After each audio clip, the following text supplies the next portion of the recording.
हाय दादा मैं जय जय रघुवीर समर्थ.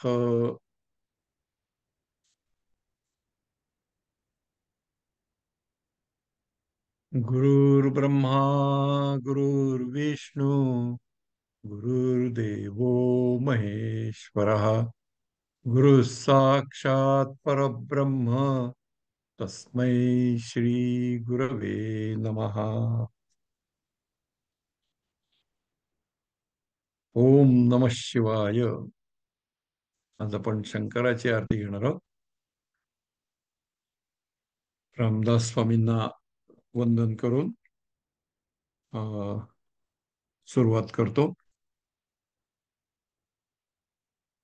लवथवती विक्राळा ब्रह्मांडी माळा, विषे कंठ काळा त्रिणे त्रिज्वाळा, लावण्य सुंदर मस्तकी बाळा, तेथून या जल निर्मळ वाहे झुळझुळा. जय देव जय श्री शंकरा, आरती ओवाळू तुझ कर्पूर गौरा.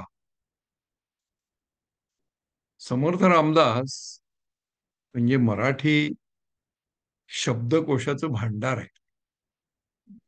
त्यांनी आपल्या साहित्यात आणि आपल्या आरत्यांमधून अनेक शब्द पण नवीन तयार केले. नवीन शब्दांचा प्रयोग पण केला. आरतीची सुरुवात जी आहे ती लवथवती विक्राळा, लवथवती या शब्दाने होती. हा सुद्धा एक नवीन शब्द प्रयोग समर्थाने केला. आणि सांगायची गोष्ट म्हणजे की प्रसिद्ध लेखक पु ल देशपांडे यांनी सर्वप्रथम निदर्शनास आणून दिलं की हा लवथवती हा शब्द अन्य कोठेही वापरलेला नाहीये. फक्त या आरतीमध्येच वापरलेला आहे आणि तो समर्थ रामदासांनी क्रिएट केलेला आहे.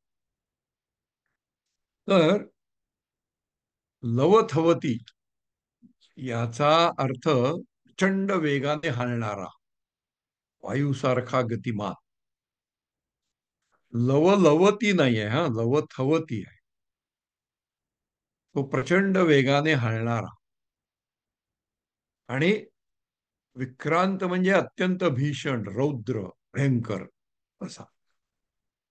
तर आपल्याला माहिती आहे सगळ्यांना की समुद्र मंथन झालं आणि त्याच्यातून अनेक वस्तू बाहेर आल्या, अनेक रत्न बाहेर आली, अनेक गोष्टी बाहेर आल्या. त्याच्यात एक होतं हलाहल, विष. आणि हे विष ज्या वेळेला बाहेर आलं त्यावेळेला समर्थ आरतीत म्हणतात की त्या विषामुळे ब्रह्मांड हलायला लागलं, प्रचंड वेगाने हलायला लागलं. एवढ्या त्या विषाचा प्रभाव होता. आणि एकच ब्रह्मांड नाही, ब्रह्मांडी माळा, म्हणजे अशा अनेक ब्रह्मांडांची मिळून जी माळ आहे ती सगळी माळ हलायला लागली. त्या समुद्रमंथनातून विषाची निर्मिती किंवा विष बाहेर आल्याबरोबर. आणि सगळं असं विक्राळ स्वरूप निर्माण झालं. भयभीत झाले सगळे. आणि आता करायचं काय? मग ते विष शंकराने आपल्या कंठामध्ये धारण केलं. तेव्हा ते ब्रह्मांड सगळं असं स्थिरतेचं जे होतं ते थांबलं. पण याच्यामुळे काय झालं, प्रचंड दाह निर्माण झाला शंकरांच्या शरीरामध्ये. आणि त्याच्यासाठी म्हणून त्यांनी काय केलं, लावण्य सुंदर मस्तकी बाळा, लावण्य सुंदर अशी गंगा. ती कशावर, बाळा म्हणजे गंगा, ती कशावर धारण केली, मस्तकावर धारण केली. आणि त्या गंगेतून तेथुनिया जल निर्मळ वाहे झुळझुळा. आपण आरतीत म्हणताना काहीतरी गडबड करतो नाही. अवधवती विकराळ ब्रह्मांडी माळा विषयकंठ काळा त्रिज्वाळा. त्रिज्वाळा म्हणतो. त्रिज्वाळा नाही, त्रिनेत्री ज्वाळा. लावण्य सुंदर मस्तकी बाळा, तेथून या जल निर्मळ वाहे झुळझुळा. तेथून या जल निर्मळ वाहे झुळझुळा. तेव्हा त्या गंगेमधून त्या मस्तकावर निर्मळ असं जल हे झुळझुळ झुळझुळ वाहत होतं. मस्तकावर ते पडत होतं शंकरांच्या, आणि त्याच्यामुळे त्यांचा दाह कमी होत होता, असा त्याचा अर्थ आहे. जय देव जय श्री शंकरा, आरती ओवाळू तुझं कर्पूर गौरा. त्याला काय म्हटलंय त्यांनी? कर्पूर गौरा, म्हणजे कापरासारखा गोरा, अशा रंगाच्या हे शंकरा देवा, तुझा जय जयकार असो, तुला आम्ही आरती ओवाळतो. असा याचा आपल्याला अर्थ घेता येईल. आणि लवथवती विकराळा ब्रह्मांडी माळा विषे कंठ काळा त्रिनेत्री ज्वाळा. ते विष त्यांनी कुठे धारण केलं? आपल्या कंठामध्ये धारण केल्यावर कंठ त्यांचा काळपट झाला. तो काळा नाहीये, तो दाट निळा आहे, आणि त्याच्यामुळे तो काळ्यासारखा दिसतो. दाट निळा रंग काळ्यासारखा दिसतो, म्हणून त्यांनी तो शब्द प्रयोग केला, कंठ काळा. आणि त्रिनेत्री ज्वाळा म्हणजे इतका प्रचंड दाह झाला की त्यांच्या डोळ्यातून ज्वाळा बाहेर पडायला लागल्या. म्हणजे दाह व्हायला लागला सगळ्या शरीराचा, असा त्याचा अर्थ घ्यायचा. त्रिनेत्री ज्वाळा. आणि मग त्यांनी लावण्य सुंदर गंगा मस्तकावर धारण केली, आणि तिथून जल निर्मळ असं झुळझुळ झुळझुळ त्यांच्या मस्तकावर व्हायला लागलं, आणि त्यांचा तो दाह कमी झाला. जय देव जय श्री शंकरा. कर्पूर गौरा भोळा नैनी विशाळा, अर्धांगी पार्वती सुमनांच्या माळा, विभूतीचे उधळण शितिकंठ निळा. पण शीतकंठ म्हणतो, तर ते शितिकंठ आहे असं मला 4-5 ठिकाणी रेफरन्स मध्ये मिळालं. विभूतीचे उधळण शितिकंठ निळा, ऐसा शंकर शोभे उम्मा वेल्हाळा. हम्म. कर्पूर गौरा. आता यांनी विरुक्ती केली आहे. पहिल्या कडव्यामध्ये पण कर्पूर गौरा आलाय, दुसऱ्या कडव्यामध्ये पण कर्पूर गौरा आलाय. पण तो कसा सांगितलाय त्यांनी? अतिशय सुंदर दिसणारा, कारण उम्मा वेल्हाळा आहे तो पुढे.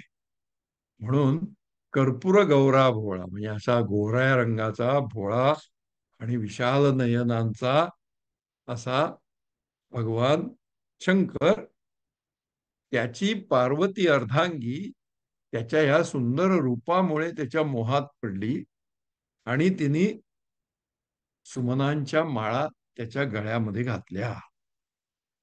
सौंदर्याची मोहिनी पडली, आणि तिने त्याच्या गळ्यात सुमनांच्या माळा घालून त्याला आपलंसं केलं. आणि ते कसे होते शंकर? अजूनच गोरे दिसत होते. का दिसत होते? तर विभूतीचे उधळण. त्यांच्या सर्वांगाला काय फासलेली होती? विभूती फासलेली होती, राख फासलेली होती. राख माहिती आहे तुम्हाला, साधारण पांढऱ्या करड्या रंगाची असते. त्याच्यामुळे विभूतीचे उधळण झालं होतं त्यांच्या शरीरावर. आणि शितिकंठ निळा. शितिकंठ म्हणजे मोराच्या कंठाचा रंग जसा असतो तसा रंग शितिकंठ. त्यांनी असं म्हटलंय, मोराचा कंठ जसा असतो निळ्या रंगाचा, तसा शंकराचा कंठ होता, म्हणून शितिकंठ निळा. आणि असा हा शंकर कसा आहे? तो उम्मा वेल्हाळा आहे. म्हणजे पार्वतीने ज्याच्यावर प्रेम केलं असा शंकर, आणि असा तो सुंदर दिसत होता. देवी दैत्ये सागर मंथन पै केले, त्यामाची अवचित हल सापडले. ते त्वा असुरपणे प्राशन केले, निळकंठ नाम प्रसिद्ध झाले. देव आणि दैत्य सागर मंथन पै केले. पुन्हा त्याची थोडीशी विरुक्ती होते या तिसऱ्या कडव्यामध्ये. पण देव आणि दैत्य यांनी सागराचं मंथन केलं. मला माहितीये, मेरू पर्वताचा रवी करून आणि शेष नागाचे त्याला दोरी करून, एका बाजूला दैत्य आणि एका बाजूला देव, यांनी त्या सागराला घुसळल्यावर त्याच्यातनं अनेक गोष्टी निर्माण झाल्या.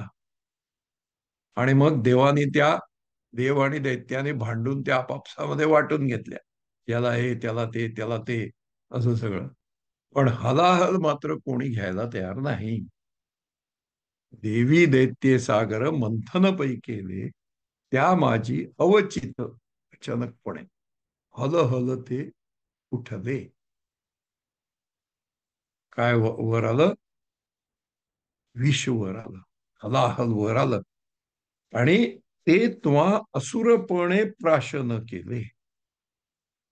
ते तू असुरपणे म्हणजे निर्भयपणे. इथे असुराचा अर्थ राक्षस नाहीये. असुराचा अर्थ निर्भयपणे, प्रचंड धैर्याने आणि सामर्थ्याने, असा त्याचा अर्थ घ्यायला पाहिजे.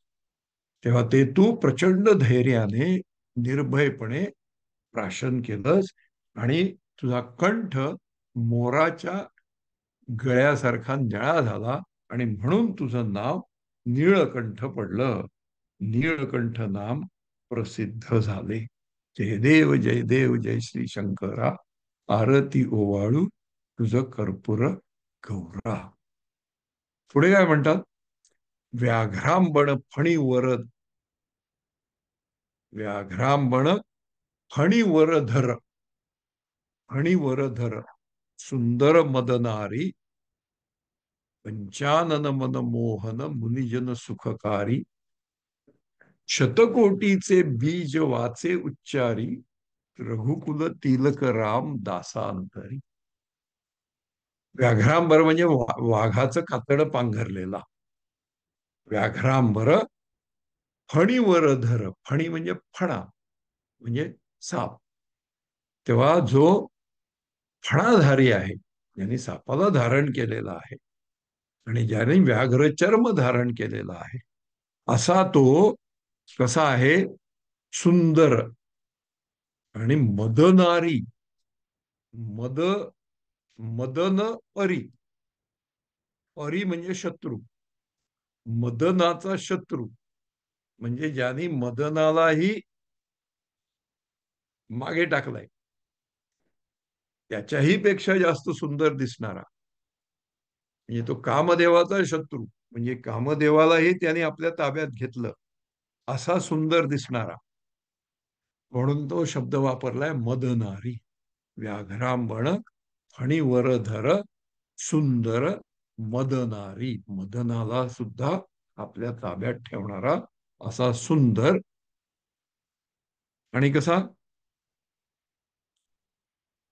पंचानन मन मोहन मुनिजन सुखकारी. शंकराला त्यांनी पंचानन म्हटलंय, 5 मुख असलेला शंकर. आणि तो कसा आहे? मनमोहन आहे, अतिशय सुंदर दिसणारा, मनाला मोहून टाकणारा अशा पंचानन मनमोहन मुनिजन सुखकारी. सगळ्या मुनिजनांना, सगळ्या साधू संतांना सुद्धा सुख देणारा. पंचानन मनमोहन मुनिजन सुखकारी, मोहून टाकणार असं त्याचं रूप, आणि मुनिजनांना आनंद देणार असं त्याचं रूप. आणि मग काय? शतकोटीचे बीज वाचे उच्चारी. वाचे म्हणजे तोंडाने उच्चार करतो, म्हणजे जप करतो. कशाचा जप करतो?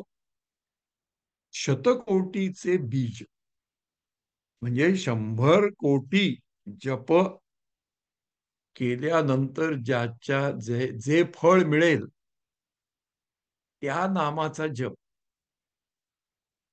मग ते नाम कोणतं? तर ते नाम म्हणजे रामनाम. त्याची पण कथा सांगतात की अ, देव आणि मनुष्य यांच्यामध्ये स्पर्धा झाली. अ, रामायण वाटून घेण्याचे श्लोक. ते वाटता वाटता वाटता शेवटी एकच शब्द शिल्लक राहिला, राम. ही अशी संख्या होती की निम्मी निम्मी निम्मी करता करता एक शब्द शिल्लक राहिला आणि मग तो शब्द शंकराने घेतला. आणि म्हणून असं म्हणतात की राम जप हा असा जप आहे की 100 कोटी मंत्र म्हटल्यानंतर जेवढं फळ मिळतं ते एकट्या रामनामातनं मिळतं. म्हणून शतकोटीचे बीज हा जो बीज मंत्र आहे, हा जो राम मंत्र आहे, तो वाचे उच्चारी. शंकर हे रामाचे निस्सीम भक्त होते आणि त्याच्यामुळे सतत रामनाम त्यांच्या तोंडात होतं. आणि त्याचं अजून एक कारण होतं की हे रामनाम त्यांच्या मुखामध्ये असल्यामुळे दाह त्यांचा जो होत होता तो शांत झाला. त्याचं चित्त शांत झालं आणि त्याच्यामुळे ते विष धारण करू शकले. तेव्हा शतकोटीचे बीज वाचे उच्चारी, रघुकुल तिलक राम दासा. दासाच्या अंतरामध्ये म्हणजे कोणामध्ये? रामदासाच्या मनामध्ये, म्हणजे माझ्या मनामध्ये काय काय आहे? रघुकुल तिलक राम, म्हणजे रघुकुळातला तिलक असलेला असा राम.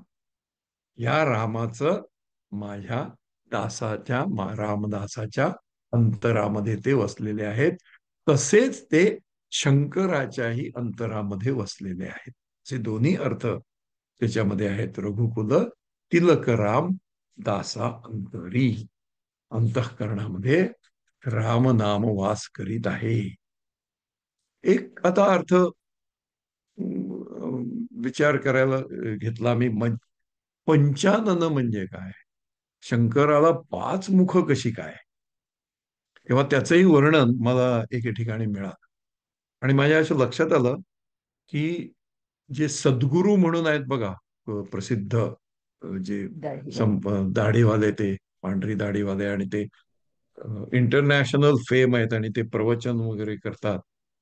तर त्यांनी एक मोठा असा कार्यक्रम केला होता त्रिपुरी पौर्णिमेच्या वेळेला. त्यावेळेला त्यांच्या इथे मी पाहिलंय की सुंदर असं पंचानन शंकराचं मूर्ती होती त्या ठिकाणी. म्हणजे चार बाजूला 4 तोंड आणि मध्ये एक तोंड, असं पंचानन स्वरूप आहे शंकराचं. ते माझ्या डोळ्यासमोर आलं. तर हे जे 5 मुख आहेत, हे रूप अत्यंत पवित्र आणि गूढ असं मानलं गेलेलं आहे. आणि या 5 मुखांनी विश्वाच्या 5 मूलभूत क्रिया पार पडल्या जातात असं म्हटलं जातं. आता ही नावं सांगतो मी तुम्हाला. पहिलं जे नाव आहे मुखाचं, त्याला म्हटलंय तत्पुरुष, आणि तो आहे महेश्वर, आणि ते आहे विष्णूचं रूप. पहिलं रूप तत्पुरुष, महेश्वर नाव आहे त्याचं, विष्णूचं रूप. त्याची दिशा पूर्वेला आहे आणि त्याचं कार्य आहे सृष्टीला किंवा जीवाला निर्माण करणं. आणि त्याचं तत्व आहे वायू तत्व. पहिलं मुख विष्णूचं रूप आहे आणि त्याच्यामुळे सृष्टीला निर्माण करणं हे त्याचं कार्य आहे. दुसरं जे रूप आहे त्याचं नाव आहे अघोर रूप, आणि ते म्हणजे रुद्र. त्याचं नाव आहे रुद्र शिव. म्हणजे शिवाची जी अनेक नावं आहेत ती 5 नावं याच्यात दिलेली आहेत. अघोर रूप जे आहे ते रुद्र रूप आहे आणि ते दक्षिण दिशेला आहे. आणि त्याचं कार्य आहे विनाश करणं, संहार करणं. आणि त्याचं तत्व आहे पृथ्वी. ही जी पृथ्वी, आप, तेज, वायू, आकाश, ही त्या 5 रूपांची 5 तत्व आहेत. आणि म्हणून म्हणून या 5 मुखांनी विश्वाच्या 5 मूलभूत क्रिया, म्हणजे या पंचमहाभूतांच्या क्रिया घडवल्या जातात असं म्हणतात. तिसरं जे रूप आहे त्याला म्हटलंय वामदेव, आणि तो आहे पार्वतीचा प्रतिनिधी, म्हणजे पार्वतीचा पती वामदेव. त्याचं तोंड आहे पश्चिम दिशेला, आणि त्याचं कार्य आहे पालन करणं आणि संवर्धन करणं, आणि त्याचं तत्व आहे जलतत्व. चौथं जे रूप आहे त्याला म्हटलंय सद्योजात, म्हणजे त्याचं नाव आहे शंकर महादेव, सद्योजात. आणि त्याचं मुख आहे वरत्या दिशेला, ऊर्ध्व दिशेला, आणि त्याचं कार्य आहे निर्मिती करणं आणि कला, आणि त्याचं तत्व आहे अग्नितत्व. सद्योजात शंकर. पुढचं जे नाव आहे पाचवं त्याचं नाव आहे ईशान, आणि तो म्हणजे सदाशिव, आणि तो म्हणजे ब्रह्मा. आणि त्याचं मुख आहे उत्तर दिशेला, आणि आध्यात्मिक मुक्ती आणि योग ज्ञान हे देण्याचं कार्य या मुखातून होतं. त्याला म्हटलंय सदाशिव, आणि त्याचं तत्व आहे आकाश. तेव्हा पहिलं तत्पुरुष महेश्वर, दुसरं अघोर म्हणजे रुद्र, तिसरं वामदेव, चौथं सद्योजात म्हणजे शंकर महादेव, पाचवं ईशान म्हणजे ब्रह्मदेव. आणि त्यांची दिशा कोणत्या आहेत त्या पण दिलेत, आणि त्यांचं कार्य काय त्या पण दिले. थोडक्यात काय, की या पंचमुखी शिवाने संपूर्ण विश्वाचं पंचमहाभूतांचं कार्य, म्हणजे त्याची उत्पत्ती, त्याचा संहार, त्याचं संवर्धन, हे सगळं कार्य या शिवाकडून घडतं. म्हणून त्यानं पंचानन शिव असं म्हटलेलं आहे. हे रूप योग साधना, तंत्र साधना, शिवोपासना यामध्ये महत्वाचं मानलं जातं. आणि ही पंचमुखी प्रतिमा संपूर्ण सृष्टीच्या निर्मितीपासून संहारापर्यंतच्या चक्राचं प्रतीक आहे, असं वर्णन मला पंचाननाचं आढळून आलं. तेव्हा पुन्हा एकदा आपण बघूया. लवथवती विक्राळा ब्रह्मांडी माळा, विशेकंठ काळा त्रिने त्रिज्वाळा.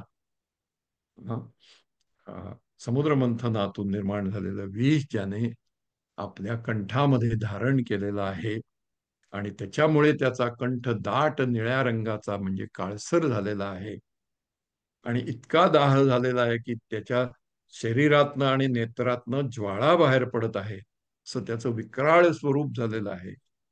आणि त्या हलाहल बाहेर पडल्यामुळे संपूर्ण ब्रह्मांड नव्हे तर ब्रह्मांडांच्या मालिका या अशा थरथर थरथर कापतायत. विषे कंठ काळा त्रिनेत्री ज्वाळा, लावण्य सुंदर मस्तकी बाळा. आणि हा दाह कमी होण्यासाठी त्यांनी मस्तकावर बाळाला धारण केलंय, म्हणजे सुंदर अशा गंगेला धारण केलेलं आहे. लावण्य सुंदर मस्तकी बाळा, तेथून या चल निर्मळ वाहे झुळझुळा. तिथून असं निर्मळ असं जळ झुळझुळ त्याच्या शरीरावर वाहत आहे, आणि म्हणून त्याचा दाह कमी होतोय. जयदेव जयदेव जय श्री शंकरा, आरती ओवाळू तुझं कर्पूर गौरा. अशा गोऱ्या रंगाच्या या शंकरा तुझा जय जयकार असो.